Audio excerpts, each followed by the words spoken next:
दोस्तों यूपी के बरेली शहर के अंदर एक नौजवान लड़की को बगैर उसके नमाज जनाजा पढ़ाए हुए दफन कर दिया गया।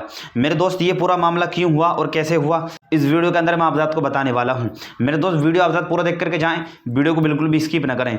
मेरे दोस्त मैं बता दूं ये बरेली कहां पर है। यूपी के अंदर एक शहर है बरेली जिसे आला हजरत के नाम से जाना और पहचाना जाता है। मैं आपको एक वीडियो दिखाऊंगा, वो वीडियो आप पूरा देख करके जाएं। उसके बाद में मैं आप से बातचीत करता हूँ। पहले आप ये वीडियो देख लें, देखें वीडियो। आज तक मैंने तो नहीं सुना, क्योंकि मुझे यहाँ पे बैठे हुए भी 15 साल हो गई लगभग इस एरिए में आए हुए। कोरोना तक के जनाजों में नमाज जनाजा होने के बाद दफन हुए। ये पहला ऐसा जनाजा है जो बिना नमाज जनाजा के दफन हुआ। मेरी ज़िंदगी में इतनी मैयतें आई हैं और हर तरह की मैयतें दफन करी हैं, एक से ज़्यादा दर्दनाक केस आए हैं, लेकिन जो ये कल वाक़या हुआ है इस तरह का कभी कोई केस नहीं आया। और ये बहुत ही अच्छा हुआ कि किसी ने ना तो नमाज जनाजा पढ़ाई और ना ही इसको जगह दी, ताकि इस तरह से बच्चियों को थोड़ी हिदायत तो मिले। उन्होंने अपने मज़हब को छोड़ा और मज़हब छोड़कर दूसरे मज़हब को इख्तियार करते हुए दूसरे मज़हब के रीति रिवाज के मुताबिक उसने शादी की। तो शरई मसला यही है कि जो मज़हब को छोड़ देता है तो मज़हब के मानने वाले का फिर उससे कोई वास्ता नहीं रहता। आदाब, मैं वसीम अख्तर और आप देख रहे हैं द लीडर हिंदी। हम इस वक्त यूपी के ज़िला बरेली में कल्लू मियाँ के तकिए में है। ये करीब 150 साल पुराना कब्रिस्तान होगा। देख रहे हैं काफ़ी बड़ा कब्रिस्तान है। यहाँ चारों तरफ मेरे कब्रें हैं। हम जो इस वक्त यहाँ पर आए हैं एक अहम जानकारी देने के लिए। कल एक चौंकाने वाला मामला हुआ है बरेली में। बरेली क्या, अगर हम पूरे मुसलमानों की बात करें तो मुसलमानों में शायद ही ये जो मेरे पीछे आप कब्र देख रहे हैं ये पहली कब्र होगी जिसका नमाज जनाजा नहीं हुआ है। इसे नमाज जनाजा के बग़ैर दफन किया गया है। एक लड़की थी जिसने अपनी मर्ज़ी से एक दूसरे संप्रदाय के लड़के के साथ शादी की। उसके बाद उसकी अचानक मौत हो जाती है। मौत होने के बाद उसके घर वाले उसकी बॉडी को अपने घर ले आते हैं, यानी उसकी बॉडी मायके में आ जाती है। इस मामले को लेकर मोहल्ले के लोगों ने एतराज़ जताया, क्योंकि ये दूसरे संप्रदाय के लड़के के साथ चली गई थी। ये लड़की मुस्लिम थी, लेकिन चूँकि दूसरे संप्रदाय के साथ चली गई थी, इस वजह से मोहल्ले वालों के एतराज़ के बाद ये मामला तूल पकड़ता गया। और जो वहाँ पास में मस्जिद है लड़की घर के बराबर में, जो वहाँ के इमाम हैं, नमाज जनाजा पढ़ाने से इनकार कर दिया। और जो पलंग मस्जिद से जनाजा ले जाने के लिए लेकर आया गया था उसको भी वापस बुलवा लिया गया था। तब ये मामला दरगाह आला हज़रत पर पहुँचा। मरकज़ी दारुल इफ्ता से इस मसले पर राय ली गई। ये पता किया गया कि शरीयत का हुक्म क्या है। शरीयत का हुक्म सामने आने के बाद ये साफ़ हो गया कि कोई भी इमाम नमाज जनाजा नहीं पढ़ाएगा, क्योंकि लड़की मुर्तद हो चुकी थी। ये हुक्म है, ऐसे लोगों का नमाज जनाजा कोई इमाम नहीं पढ़ाएंगे। घर वालों ने इस पर विचार विमर्श किया, गौर खौस किया। उसके बाद ये तय हुआ कि लड़की को ऐसे ही लाने के बाद दफन कर दिया जाएगा। यहाँ कब्र खुदी है, मेरे पीछे आप देख रहे हैं। यहाँ पुलिस आई थी, पुलिस की मौजूदगी में लड़की को कब्र में दफना दिया गया है। जिन्होंने कब्र खोदी थी वो इस वक्त यहाँ पर मौजूद थे। हमने उनसे बात की है, लेकिन वो कैमरे के सामने नहीं आ रहे हैं। उनका भी कहना ये है कि वो बहुत लंबे वक्त से कब्र खोदने का काम यहाँ कर रहे हैं। ये पहला ऐसा जनाजा है जो बग़ैर नमाज जनाजा के दफन किया गया है। इसके पीछे की जो वजह है उसे लेकर हमने कल भी ये खबर चलाई थी, तब भी सोशल मीडिया पर इसे लेकर तमाम सवाल खड़े किए जा रहे थे। बहुत से लोग हमसे भी फ़ोन करके पूछ रहे थे कि आखिर क्या ऐसी वजह रही। जब उन्होंने इस पूरे मामले को समझा है और देखा है तो उसके बाद भी अभी तक इस पर चर्चा चल रही है। लोग सवाल कर रहे हैं और इस पर एक दूसरे से पूछ रहे हैं कि आखिर ऐसा क्या हुआ है। खैर, ये मामला बहुत बड़ा है मुसलमानों के एतबार से। तो जिस तरह से मुसलमानों में ये तरीक़ा है कि जब उनका इंतकाल हो जाता है तो उसके बाद उनको गुस्ल दिया जाता है। गुस्ल के बाद नमाज जनाजा होती है और नमाज जनाजा के बाद कब्रिस्तान में जनाजे को लेकर आते हैं।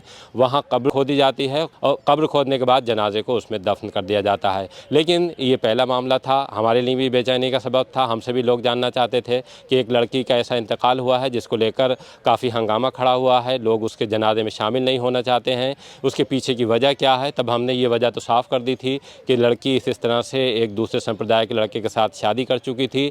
उसकी अचानक मौत होती है और मौत के बाद उसके घर वाले यानी उसके मायके में उसके जनाजे को ले आया जाता है, इस वजह से कि उसको दफनाया जाएगा। लेकिन जब विवाद खड़ा हुआ और इस पर तमाम सवाल आए तो उसके बाद ये मामला कानून शरा जानने के लिए मरकज़ी दारुल इफ्ता दरगाह आला हज़रत गया था। हमने वहाँ जो मुफ्तियान कराम हैं उनसे भी बात की, तो उनका भी इतना ही कहना है इस मामले में कि हमने जो घर वाले आए थे उनको हुक्म शरा से वाकिफ़ करा दिया है। अब बाकी ये उनका काम है कि उस पर क्या करते हैं। हमारे साथ चश्मदीद भी हैं जिन्होंने कल इस जनाजे को आते हुए देखा है पुलिस की मौजूदगी में, और फिर इस लड़की को इस कब्र में दफन होते हुए देखा है। हम उनसे जानते हैं कि कल किस तरह से यहाँ पर जनाजा आया है और उन्होंने क्या देखा था। मेरा नाम फरमान।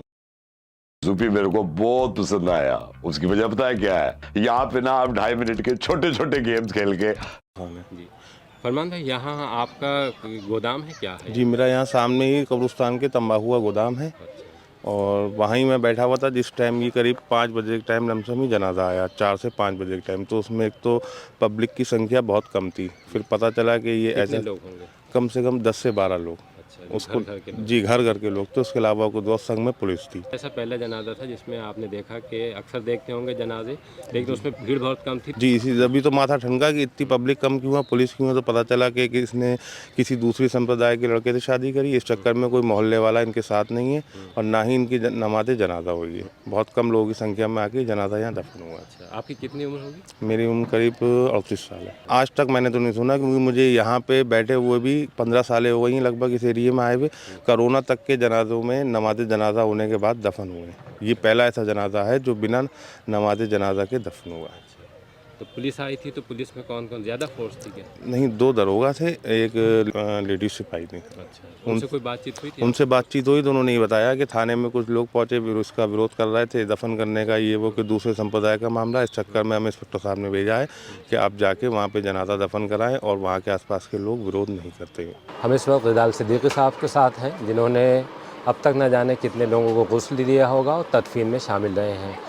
जो लावारिस जनाजे होते हैं उनकी तदफीन भी आप ही करते हैं, और एक बड़ा नाम है इस बेल्ट का कि जिन्होंने अब तक बहुत से जो सुपुर्द खाक हैं उनमें हिस्सा लिया है और लोगों को इंतकाल के बाद घरों से कब्रिस्तान तक पहुंचाया है। हम उनसे जानते हैं कि उन्होंने अपनी ज़िंदगी में कभी कोई इस तरह का वाक़या सुना है कि बग़ैर नमाज जनाजा किसी को कब्र में दफनाया गया हो। मेरी ज़िंदगी में इतनी मैयतें आई हैं और हर तरह की मैयतें दफन करी हैं, एक से ज़्यादा दर्दनाक केस आए हैं, लेकिन जो ये कल वाक़या हुआ है कि इस तरह का कभी कोई केस नहीं आया। और ये बहुत ही अच्छा हुआ कि किसी ने ना तो नमाज जनाजा पढ़ाई और ना ही इसको जगह दी, ताकि इस तरह से बच्चियों को थोड़ी हिदायत तो मिले कि हमने जो गलत करा उसका अंजाम गलत है, दुनिया भी गलत है और आखिरत भी गलत है। आपको कल इत्तला कैसे मिली? लोगों ने मुझे मशवरा करा, साहब कोई जगह है दफन करना है, तो मैंने भी मना कर दिया, नहीं साहब कोई ऐसी जगह, ऐसे लोगों के लिए कोई ऐसी जगह नहीं है। अच्छा, आपसे भी कहा गया? जी जी जी, मैंने दफन के लिए कोई जगह बता दी है कि कहाँ दफन है। मेरे साहब इस तरह के केस के लिए कोई नहीं लेगा और ना ही हम आपको बता सकते कि कहाँ होगा या कहाँ नहीं होगा। रिजाल भाई, कितने वक्त से आप लगे होंगे इस काम में? ये साहब मुझे करीब 30-35 साल हो गए लावारिस मैयतों को दफीने में, और नॉर्मल मैयतों को भी गुस्ल वगैरह के उसमें जाना आना रहता ही है, और अल्लाह खामोशी से काम करा रहा है और काम चल रहा है। लेकिन इस तरह का केस ये लाइफ में कल पहला सुनने को मिला। तो आपके लिए भी हैरान करने वाला? बिल्कुल, बहुत हैरान करने वाला वाक़या है। और बच्चियों के लिए एक नसीहत है कि जो बच्चियां हमारी भटक रही हैं और वालिदैन की कोई उनको वो नहीं है कि भाई हमारे माँ बाप की इज़्ज़त का क्या असर पड़ेगा इस चीज़ से करने से। तो ये बहुत ही अच्छा हुआ कल इस वाक़े से कि और नसीहत मिलेगी और बहुत लोग इस चीज़ से बचेंगी बच्चियाँ कि अरे जब दुनिया भी सही नहीं है और आखिरत भी सही नहीं है। अच्छा, बच्चियों को समझना चाहिए? बिल्कुल समझना चाहिए साहब, और ना तो दुनिया ही अच्छी बनी ना आखिरत अच्छी बनी। देखिए, हुक्म शरअ यही है कि उन्होंने अपने मज़हब को छोड़ा और मज़हब छोड़कर दूसरे मज़हब को इख्तियार करते हुए दूसरे मज़हब के रीति रिवाज के मुताबिक उसने शादी की। तो शरई मसला यही है कि जो मज़हब को छोड़ देता है तो मज़हब के मानने वाले का फिर उससे कोई वास्ता नहीं रहता।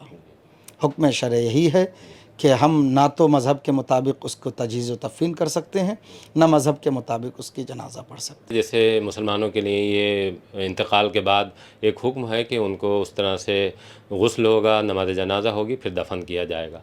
लेकिन अगर कोई ये इस्लाम से हट जाता है तो उसके लिए ये चीज़ें नहीं, उसके लिए ये चीज़ें लागू है ही नहीं। जो मुसलमान है, जो ईमान वाला है, उसके लिए नमाज जनाजा भी है, उसके लिए कफन भी है, उसके लिए दफन भी है, उसके लिए हमारे 4 कंधे भी हैं। जो हमारा मज़हब हुक्म देता है उस मज़हब के मुताबिक बड़ी इज़्ज़त के साथ ईमान वालों को हम कब्रिस्तान पहुंचाकर उन्हें दफन किया करते हैं। उनके लिए भी हुक्म है कि जो दूसरे लोग हैं वो इस तरह का अगर उन्हें पता लगता है तो वहाँ जाने से गुरेज करें। हाँ बिल्कुल बिल्कुल, क्योंकि ईमान के साथ ख़ास है ये। अब जहाँ ईमान नहीं है तो ना तो उसकी हम जनाजा पढ़ सकते हैं, ना जनाजा पढ़ा सकते हैं, ना उसके कफन दफन में शामिल हो सकते हैं। तो देखा आप हज़रात ने वीडियो, ये पूरा मामला जो हुआ है ये बरेली शहर के अंदर हुआ है। वही बरेली जिसे आला हज़रत के नाम से जाना और पहचाना जाता है। मेरे दोस्त, ये पूरा वीडियो आप हज़रात ने देखा, ये वीडियो आप हज़रात को दिखाने का मकसद सिर्फ मेरा इतना ही है कि जो लड़कियां दूसरे धर्म के लड़कों के साथ भागती हैं, गैर मर्दों के साथ भागती हैं, ये उनके लिए नसीहत है। इसके साथ जो भी कुछ हुआ, अगर हम दूसरे मज़हब के लड़कों के साथ जाएंगे तो हो सकता है कि हमारे साथ भी यही हो। वीडियो से इबरत हासिल कर लेनी चाहिए। ये बरेली शहर के अंदर हुआ है और आप हज़रात ने देख ही लिया होगा ये क्या क्या हुआ है। तो मेरे दोस्त, अगर वीडियो आप हज़रात को अच्छा लगा हो, जानकारी आप हज़रात को अच्छी लगी हो, तो वीडियो को लाइक कर दें, चैनल को सब्सक्राइब कर दें और वीडियो को ज़्यादा से ज़्यादा शेयर कर दें। अस्सलाम वालेकुम।